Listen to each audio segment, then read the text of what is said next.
mes jau pradinėse pastebėjom, kad su matematika yra sunkiau. Ir kažkaip pradinės baigiam, 5 klasę, taip lyg ir pračiuožėm, 6 aš jau padėjau pilnai, ėmėm nam darbus, bet jau kai 7 ateinam, jau 5, tai 6, tai suprantam, kad jau reikia pagalbos iš šalies.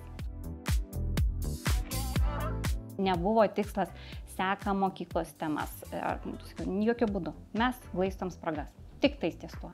Ir kai mes tą padarysim, sudėsim pagrindus, tada galėsim jau žiūrėti kažką kitą, bet tas vis tiek mums pakėlė visus rezultatus.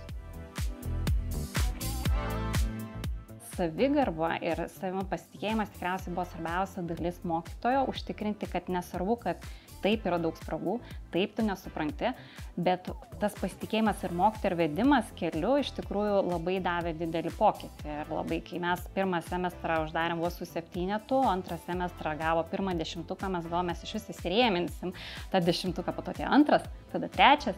Tiesiog, bet taip negali būti, numačiau kažkas matyti tendencingai. Tai va čia buvo didžiausias mūsų pasiekimas ir tikriausiai tas laimėjimas, kurio nesitikėjom abi iš tikrųjų, bet tos, kas įvyko prieš šios metus.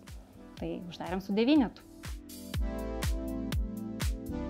Mano dukrai yra labai svarbus asmeninis ryšys, tai vat kuo aš labai džiaugiausi, kad mokytojas iš tikrųjų skiria laiko suprasti ją kaip asmenybę ir visada buvo pagarbus. Niekada nebuvo jokio epiteto neigiamo, visada tik tai tas teigiamas požiūris. Ir va taip po truputėlį tas pasitikėjimas iš tikrųjų tarp jų atsirado, gal po kokių 5 pamokų, sakyčiau, ir toliau jau jie dirba.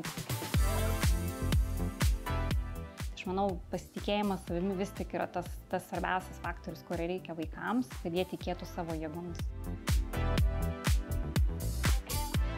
Kai yra kitas žmogus, kuris yra profesionalus iš šono, prieina prie to, yra visai kitas santykis. Tai jeigu yra galimybių investuoti, tai manau, kad tai duoda šeimos pusiausvyrą, rezultatai gerėja, visi laimingi ir visiems ramu. Tai mes tikrai tęsim. Vienintelį, ką galiu pasakyti, kad mes tęsim.